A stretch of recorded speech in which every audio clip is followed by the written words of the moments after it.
Welcome to the Great Detectives of Old Time Radio. From Boise, Idaho, this is your host, Adam Graham. If you have a comment, send it to me, box13@greatdetectives.net. Follow us on Twitter at Radio Detectives and become one of our friends on Facebook, facebook.com/Radio Detectives. Well, before we do get started, I want to let you know today's show is brought to you by the support of our listeners, and you can support the show at support.greatdetectives.net. Now, I said I'd talk a little bit more about Gale Gordon's career, and it really was a fascinating, multifaceted one over radio. Really began in the 30s, doing a lot of roles for wide variety of radio serials. Played the villain in Speed Gibson of the International Secret Police. He played Flash Gordon. He appeared in Front Page Drama, which was an early old-time radio program. Made lots of appearances on the Lux Radio Theater, and became kind of a key character actor, appearing on a lot of shows. Really, in 1940, he took on the role of Mayor Latrivia. And that role, in many ways, set the direction for a lot of his career, because he would end up playing a lot of these somewhat stuffed shirt authority figures. And he would have roles like that in The Great Gildersleeve, The Halls of Ivy, and his best radio role in that regard was, of course, his Osgood Conklin in Armis Brooks. Over television, he continued the same way, a lot of series opposite Lucille Ball, and of course, he was also the second Mr. Wilson on Dennis the Menace. But over radio, a little bit more of a variety, particularly in the early years, and certainly a private detective series very different from that. But let's go ahead and take a listen now to today's episode of the Casebook of Gregory Hood, The Black Museum. Petri Wine brings you Casebook of Gregory Hood.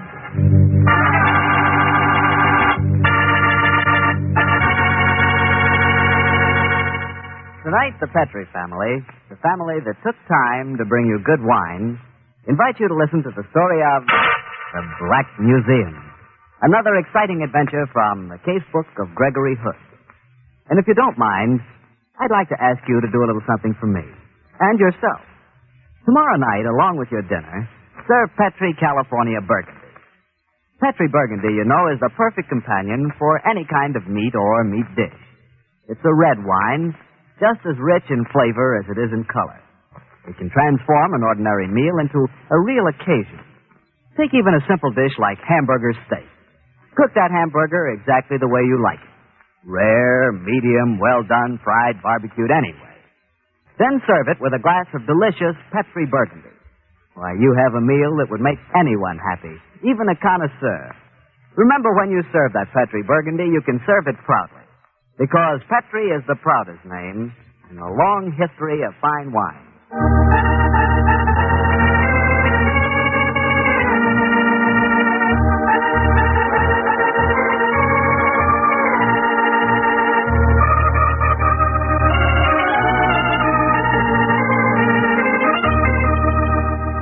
Well, it's Monday night in San Francisco, and we have a weekly date with Gregory Hood. Tonight's rendezvous is at one of this city's oldest and best restaurants, Fior d'Italia. The furnishings are tasteful, the service discreet, and the veal scallopini a la maison, so Gregory tells me, is incomparable. Let's join him, shall we? Good evening, Mr. Bartell. Evening, Mr. Lippy. You're joining Mr. Hood, of course. Yes. He tells me that life is incomplete until I've tried scallopini Fior d'Italia. We do pride ourselves on the dish. Follow me, please, Mr. Bartell. Mr. Hood always has the same table. He came in a few moments ago. What? Well, this is his table, but where did he go? Into the kitchen, perhaps? I know he's an amateur cook of some note. It's more than likely.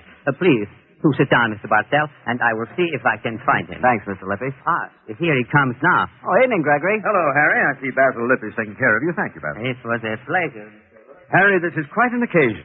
I've got it. You've got what? The secret. George and Frank Marinetti finally broke down and gave me the missing link to that scallopini. Into the olive oil, you must add a pinch of oregano, a whisk of thyme, and then no more than a faint murmur of chopped green mint. And the wine, Harry. That's where the fun starts. When you pour it into Gregory, right now our listeners want an adventure out of the Casebook of Gregory Hood. It'll be much more profitable to learn how to cook scallopini fior d'Italia, Harry. Crime is common, good cooking is rare. Maybe, Gregory, but I'll take the scallopini later if you don't mind. For the next half hour, how's about Gregory Hood versus the underworld? Well, if you insist. Let me see. What story did I promise you last week? One that you called the Black Museum. Yes. That was an odd adventure, Harry. I suppose it really began a couple of months ago in my apartment on Nob Hill. Sandy Taylor and I had a dinner date with some friends, and he dropped by for a martini. I thought I excelled myself with the martinis that night, but Sandy, though he's my best friend as well as my attorney, is the unfortunate victim of an overdeveloped sense of punctuality. After half an hour, he was champing at his bit to be off. Finally, with the devilish cunning of the seasoned bachelor, I convinced him that one more martini was almost insufficient.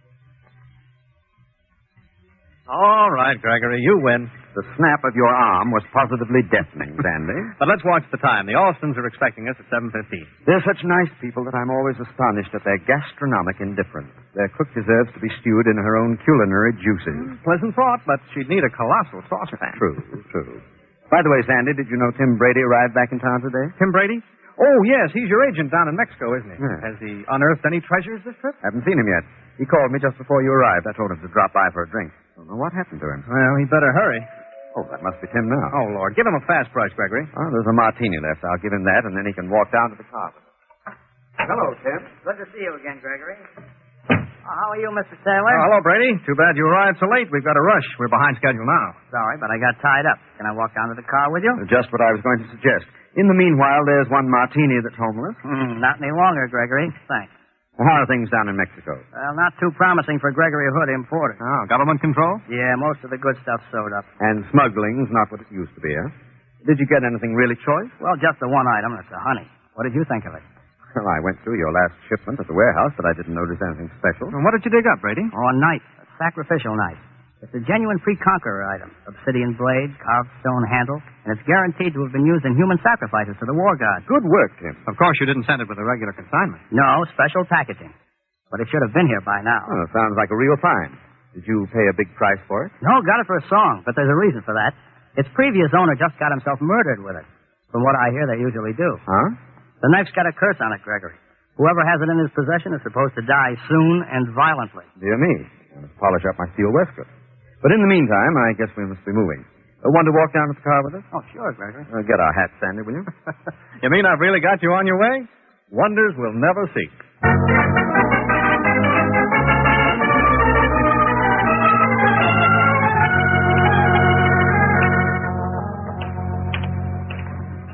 Here's the car, Gregory. Sorry we have to rush, Tim. Oh, that's okay. I've got a date, too. We'll see you at the office in the morning. Swell. I'll go over the other stuff with you. Oh, hello, Mr. Markham. Hello, Brady. When did you get back to town? Just this afternoon. Oh, this is Mr. Hood. How do you do? Mr. Taylor. How do you do? You're Gregory Hood, aren't you? Head of the importing firm? That's right. Well, I have a neighbor of yours. Just a block down the hill from here. I wanted to meet you. I think I've got some stuff that'll interest you quite a bit. Gregory, it's 10 minutes out. Yes. I'm afraid we have to go, Mr. Markham. What kind of stuff are you referring to? How would you like to see the very hatchet with which the Borden murders were committed? You have it, Mr. Markham? And more treasures. I think I have one of the finest collections of murder weapons in the world. Why not stop by and see them? It would only take a few seconds. But how about tomorrow, Mr. Markham? Well, I'm afraid I'll be out of town for the next few days. Why not come now? Well, No, Gregory, we can't. Oh, quarter of an hour won't hurt, Sandy. Come on, you can fix it with Mrs. Alston on the phone. Oh, Gregory.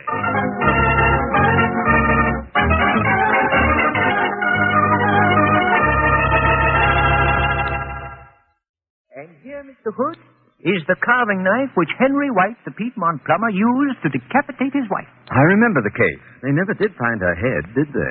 Strikes me as a rather grisly hobby, Mr. Markham, though I'm sure your collection's priceless. To a student of criminology like myself, Mr. Taylor, it's far from grisly. Naturally, I knew Mr. Hood's reputation as an amateur detective, and I was certain he'd be interested. I am, immensely. It's a superb black museum. Just think of it. Every one of these choice implements has actually tasted human blood, and usually in a celebrated case. Well, that's why I regard the hobby as a grisly one. You wouldn't consider selling any of these trophies, would you, Mr. Markham? Selling? Great Scott, no. But I'd like to buy more to add to the collection. Excuse me, Mr. Markham. Yes, Paul, what is it? Your wife would like to speak to you for a moment. She's in the den. Oh, very well. I'll be back in a moment, gentlemen. Look after my guest, Paul. Mm-hmm. I'm Paul Jackson, Mr. Markham's secretary. You're Mr. Gregory Hood, aren't you? Yes, and this is Sandy Taylor. How How do you do? Gregory, it's nearly half past. As soon as Mr. Markham gets back, we'll be on our way. Mr. Hood, I've got a business proposition to make to you. Well, I'm a businessman. What's the proposition? You're an importer with connections all over the world, Mr. Hood. It occurs to me that occasionally you'd be bound to come across something that'd be a perfect addition to Mr. Markham's museum. I've just been thinking the same thing myself. Me too. It would be the first opportunity I've ever had to put my interest in murder on a strictly commercial basis. The proposition, Mr. Jackson? I'd love to handle such a deal on a commission. That hardly seems ethical. Mr. Markham's your employer. He has more money than he knows what to do with. We could jack the price up and split the extra 3 ways. I don't want to appear stuffy, Mr. Jackson, but my firm doesn't do business that way. No dice, my friend. Now, here he comes now with his wife. Please don't repeat what I said. Gentlemen, I want you to meet my wife. My dear, Gregory Hood, Mrs. Markham. and Mr. Taylor. How do you do? I was telling Howard that I was so anxious to meet you, Mr. Hood. But I wish he'd warn me when he's bringing visitors. I look perfectly awful. You look charming, Mrs. Markham, but I'm afraid... Yes, we do- Gregory, we must be getting Oh, along. don't rush. You've seen the collection? Yes, it's fascinating. I bet Howard didn't show you my contribution. He doesn't think it's worthy of the rest of the stuff.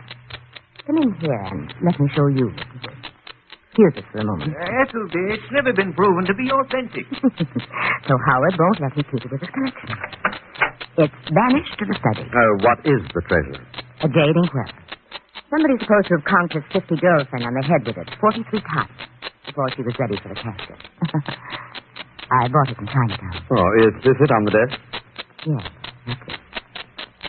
Mr. Hood, Yes. we have to talk about inkwells. They bore me to scream. Okay, let's not talk about inkwell. You'll rush tonight. You have a jade. Yes, and I'm late for it now. Blonde or brunette. White-haired, and in the late 50s. She must have a daughter. She has. She plays Chopin superbly. That's the new one. You have to go. Yes. Want to drop by later? Howard's going to the club. You're crazy about Howard, aren't you? Oh, sure. The tenant boy for 1901. What's the matter? You like him? Yes. Then why not do something about it? I'm suffering from a rush of ethics to the head. It's unfortunate. Well, if you change your mind later, our number's in the book. I'll let you go, Greg. This time. Come along. Well, Hood, you think it's authentic? I rather doubt it, Mr. Markham, but then it's hard to say. Oh, Sandy, what's the time? 7 o'clock, Gregory. 7 o'clock? Sandy, you're a dope. Why didn't you keep an eye on your watch? We're late.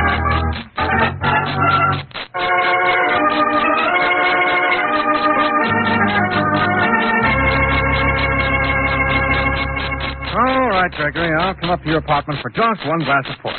The pot roast was worse than usual tonight, wasn't it, Sandy? And I can't think why even the Alston cook decided that brilliantine is a good basis for a salad dressing.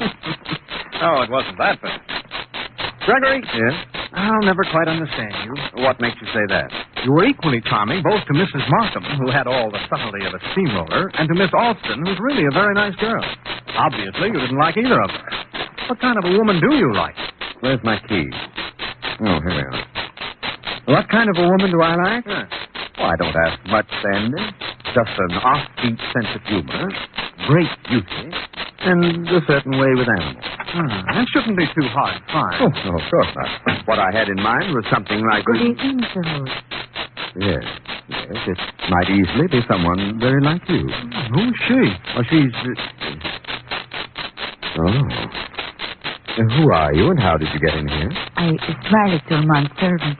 He thought you might like me to smile at you, That's friendly of him. but I have not come yet to smile at you. Do sit down, won't you? Neither have I come here to sit down. I have come here to warn you about the knife. What knife? The sacrificial knife of the witch Petri, the god of war. That knife belonged to the followers of the god.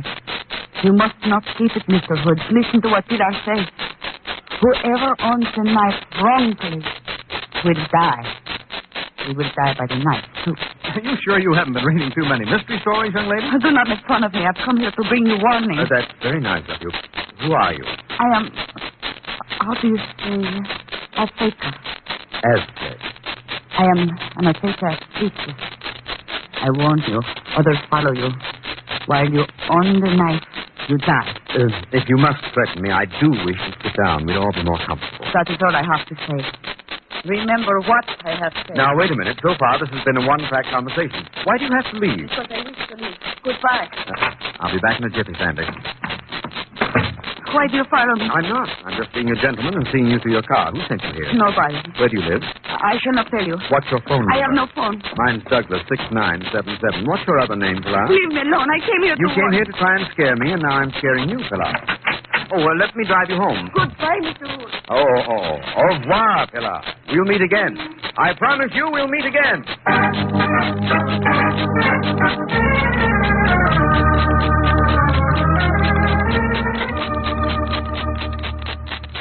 There's the sacrificial knife, Gregory. It should have been here a week ago. Instead of which, it arrived this morning. Oh, strange things happen at the customs. Open the window, will you, Tim? It's stuffy in here. Okay. Anyway, it was well worth waiting for. It's a beautiful specimen. Remember what the girl said last night, Gregory? Whoever owns the knife wrongfully will die.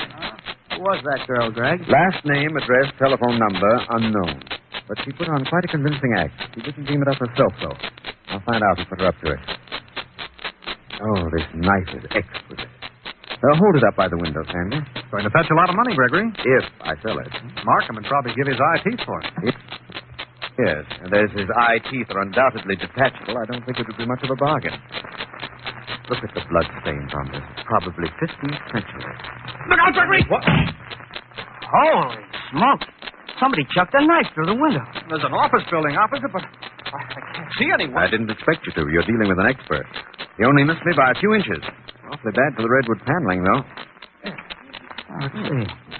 Well, the knife's of modern make, Gregory, but it's the same pattern as the one I got in Mexico. Shall I call the police? No, Brady, this is Hood Company business. We can take care of it. Well, then what are you going to do? Thank this unknown individual for tossing me a nice new import for free, and plan to thank him in person as soon as possible.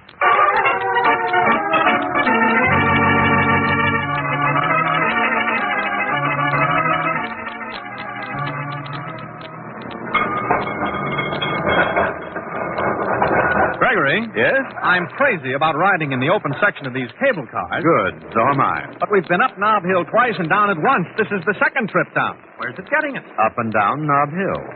Cable cars are conducive to clear thinking, I find. I've been thinking. And? Get rid of that sacrificial knife.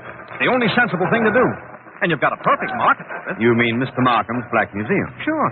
I know, Sandy, but there's something about this whole business that smacks of fourth-rate melodrama. Gregory, I'd say turn the case over to the police and sell the knife to Markham. And admit that I'm scared? Oh, no, Sandy, that isn't what I'm going to do.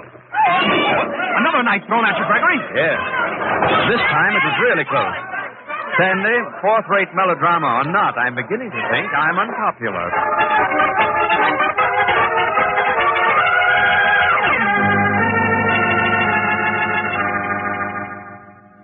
Miss Dixon, Yes, Mr. Taylor. take this letter, please. Dear Mr. Harris, with regard to your letter of the 16th instant, as attorney for the firm of Gregory Hood Importers, I hereby give notice, and your receipt of this registered letter will acknowledge such notice, that whereas the party of the first... Excuse me, Mr. Taylor. Mr. Taylor's office. Is Sandy there? Oh, yes, Mr. Hood. He's right here. It's Mr. Hood. Oh, thank you, Miss Dixon. Yes, Gregory? Sandy, I'm phoning from a bar. How very unusual. Yes, isn't it? Listen, Sandy, let me tell you something. I phoned Markham, and he's crazy to buy the sacrificial knife. Good. Sell it, Gregory. But I had a bright idea. Supposing this guy who's been chasing me with knives decides to take a crack at Markham. If we sell the knife, could we be held liable? Don't worry, Gregory. I'll work it out. Formal waiver of damages or something. I'm glad you've come to your senses, though, and decided to sell. Oh, I haven't come to my senses, Sandy. I just wanted to know whether I... Gregory! What's wrong, Mr. Taylor? I heard a man scream. It wasn't Mr. Hood, was it? I hope not. Gregory! Gregory! Gregory!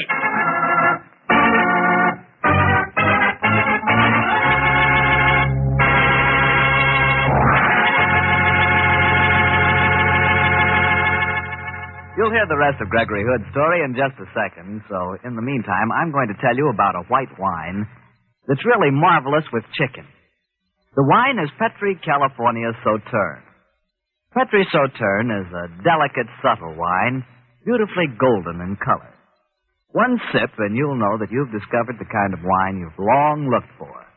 And let me tell you, Petri Sauterne is not only great with chicken, but wait till you serve it with fish or any other kind of seafood. It's just about... Well, I've sort of run out of words. You just taste Petri Sauterne yourself, and you'll know how good it really is. Remember, there are lots of wine, so be sure you get a good wine. Always get a Petri wine. Well, that was a fine place to leave me cliffhanging. Were you killed, Gregory? This early in the series? No, Harry. By a happy quirk of fate, I wasn't killed. Oh, I'm so glad. I bet Sandy was worried, though. He was. He tried unsuccessfully to trace the call and waited anxiously until I called him back. Yes?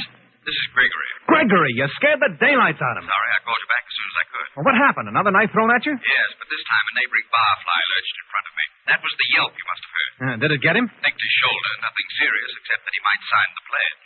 But it made me mad. It's given me an idea. I think I know how to settle this business now. Gregory, leave it alone, or at least let me... Okay, Counselor, you're in on it. Meet me at Sam Macklin's office, 450 Geary in half an hour. Who's Sam Macklin? Theatrical agent. Well, what the heck? I'll tell you when I see you. Goodbye.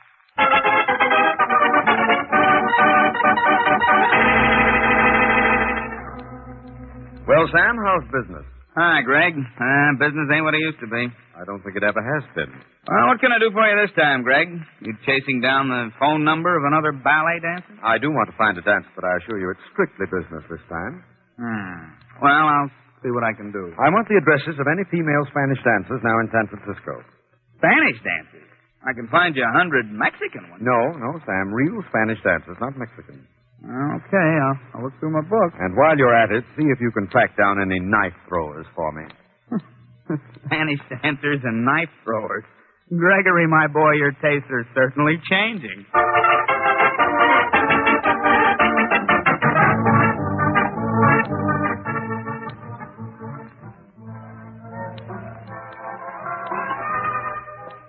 Gregory, why are we doing the rounds of the night store? I'm trying to catch the right floor show, the one that has a certain Spanish dancer that I think we'll recognize. Where does the Spanish dancer fit into the picture, Gregory? That girl, Pilar, the so-called Aztec priestess that tried to scare me last night, I have a hunch she's a dancer. What makes you think that? Well, at first, when I heard that luscious voice, I thought she might have been a singer. But when I saw the way she moved round and how she skimmed down the stairs, I changed my mind. Yes, Sandy, I have a definite hunch she's a dancer. One thing's certain. She's obviously not an Aztec. How'd you figure that one out, Gregory? She said, how do you say in English, Azteca? Azteca. She gave the Z a TH sound. That's Castilian Spanish. Mexican or any Spanish American would say Azteca. So she's a phony. And that's why we're combing the nightclubs trying to find her. I hope she can lead us to whoever's at the back of this knife-throwing business. Well, we've seen 3 Spanish dancers so far, and you've made 2 dates. I hope this is the right place. I do, too. It is. Look who's stepping out in the spotlight, Sandy. It's the same girl, all right. Now what? As soon as her number's over, we're going to persuade her to take a cab ride with us. Where to? The offices of Hood and Company Importers.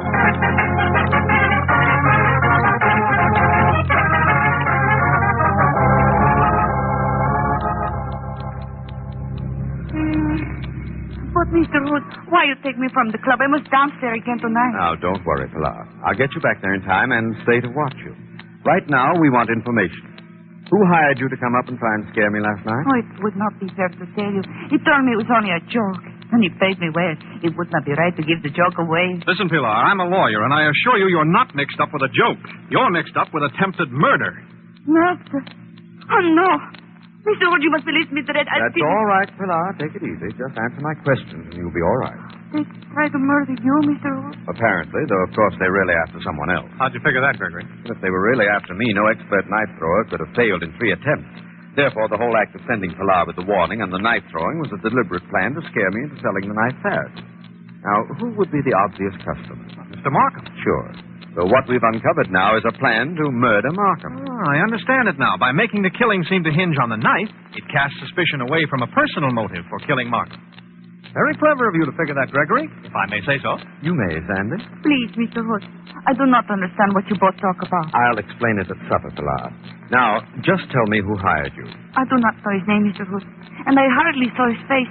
He came to the club and spoke to me outside the stage door. It was very dark. I would not know him again. But you'd know his voice, Pilar, wouldn't you? Oh, see, I never forget a voice. Ah, then we're safe. But, Gregory, why are we going to your office instead of Markham's house? You know my method, Sandy. Yeah, as well as you do, which is that you make them up as you go along. All right. But you do recall one of my basic ideas. Find out what you want to know, then see the guy that knows it. That's why we're going to the office. Right now, I want to see our Mexican expert, Tim Brady.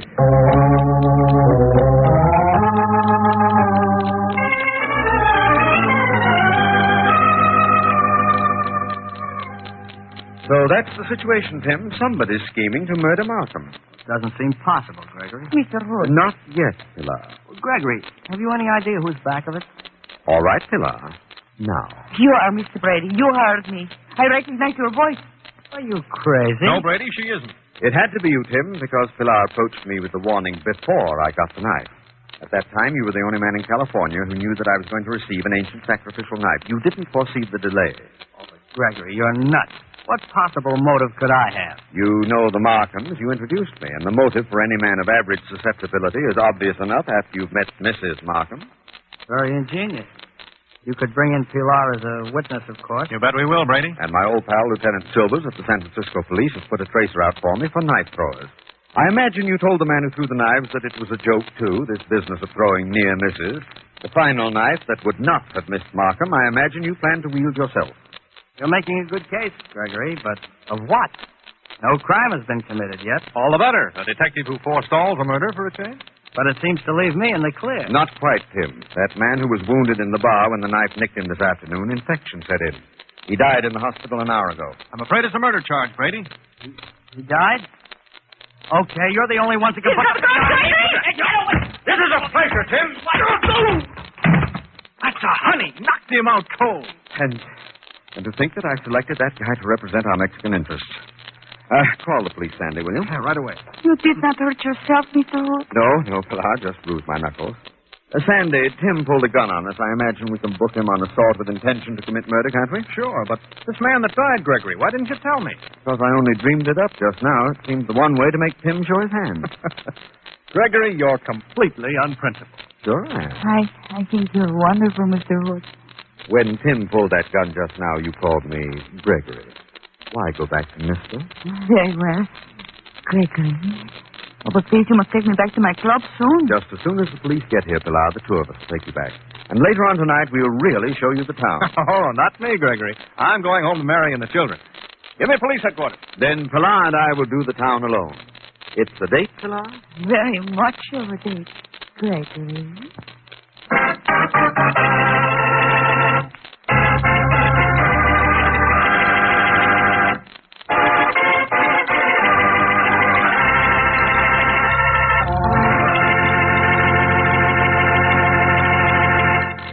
Well, that story was a beauty, Greg. But there's one thing I'd like to know. I'd like to know if I kept my date with Pilar. Well, yeah, that's right. How'd you know I was going to ask that?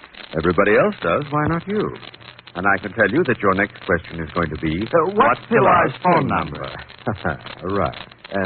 And your answer? As they say at the phone company, I'm sorry, we cannot divulge that information. Okay. Let's order dinner and forget it. Good. Shall we try the Scalapini Fior d'Italia? Sure. Let's see. What wine shall I order? As if you don't know. All right, go ahead. Kid me, but you know as well as I do that we can't mess with Petri wine. Check. Why, the Petri family has been making wine for generations. The art of making fine wine is their heritage. A heritage handed on down from father to son, from father to son. No wonder Petri wine is so good. And no wonder the Petri business has grown and grown, so that today the Petri family are America's largest independent winemakers. Yes, the making of Petri wine is a family affair, and the Petri family intends to keep it that way. Because by so doing, they can be sure that every bottle of wine that bears the name Petri is and always will be good wine. Well, Gregory, what story out of your casebook are you planning to tell us next week? A little tale that concerns a date at the top of the Mark Hopkins Hotel and a certain gunman by the name of Lem Carker who was convinced that I'd look so much better as a corpse. See you next Monday, Harry.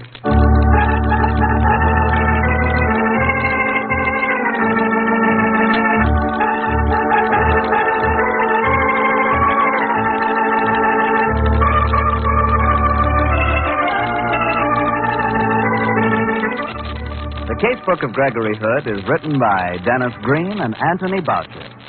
Original music is composed and played by Dean Foster.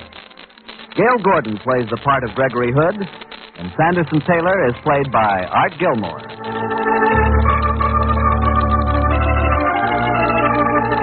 The Petri Wine Company of San Francisco, California, invite you to tune in again next week, same time, same station. The Casebook of Gregory Hood comes to you from our Hollywood studio. This is Harry Bartell saying good night for the Petri family. Welcome back. I guess I got a reminder of the power of radio as I was sitting here kind of feeling very grossed out by the Black Museum, which was not actually there. It was just reading a radio script, but I was just kind of like, oh, that's icky. But it's really does kind of establish the character of Gregory Hood, and you can kind of see certainly the character's definitely a connoisseur and with very particular taste, but not quite snobbish, which I think makes an interesting character. All right, well, and I also love the joke about when Harry Bartell asked him, did you get killed? Which was obviously an absurd question, and his answer was equally absurd. What, this early in the series? That was cute. All right, well, that'll do it for today. Join us back here tomorrow, and we'll continue on with the Star of Cape Town matter. And we'll be back next Tuesday with another episode of the Casebook of Gregory Hood.